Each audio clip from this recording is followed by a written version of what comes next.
Welcome back to Game of Jones, and to the penultimate chapter in the Tale of the Vanguard. This is Chapter 7, Walk in the Woods. The Vanguard stop in Valak, a tourist trap, and Amnon decides to part ways with the group. Reunited with his family, he decides that he has to keep them safe, and adventuring with his family is no way to do so. Amnon wishes the party good luck. They use a scrying spell to learn that Myra is being held prisoner in the Forest of Twilight with the real Lord Regent. He is in possession of the final key, an amulet. They head north towards the forest and encounter an old temple dedicated to a cult of headless members. They escape with their heads intact, as well as an extremely powerful bow for Van. Along the way, they meet Selene, a young sorceress doppelganger. She was raised in Cryptiana but adopted by Jonas, a storm giant obsessed with strength. He believes that the weak should be culled from the earth and trained Selene as an assassin to ensure that the strong survive. One day, Selene found the love of her life and tried to leave with her. Jonas viewed this attachment as weakness and killed the woman in front of Selene. Jonas moved his storm cult south to Carius, where he teamed up with Thalassus and his followers. They are currently working night and day to bring about a massive storm that will wash away all weakness from the world. Selene ran, trying to find some place where Jonas wasn't, and bumped into a ragtag group of renegades on the edge of the woods. A scream led them into these woods, where they discovered that the Twilight Forest are in fact a buffer zone between the Prime Material Plane and the Feywild, an overgrown version of what they know. This particular brand of madness doesn't bode well for Ignatius, who prides himself on knowing all there is. On their travels, they encounter an archfey named Zaish, who asks them to rid his basement of rats by shrinking them down to their size.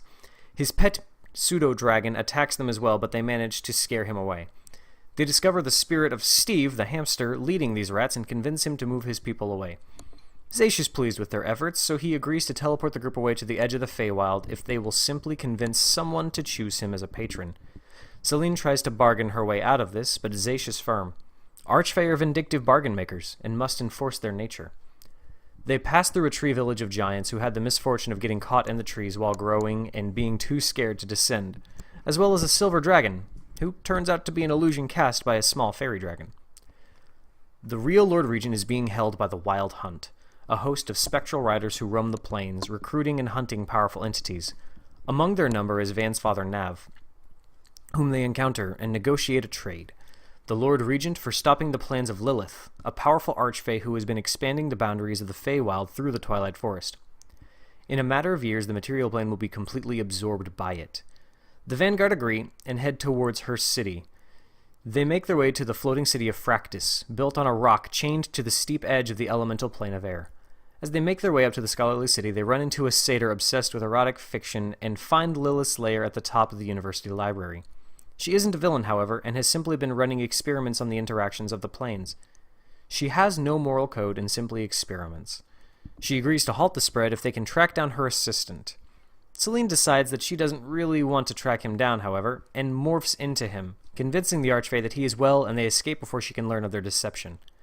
She gives them 3 crystals that must be placed in the great tree of the Feywild to stop the spread, and the party head back to the tree to begin the ritual.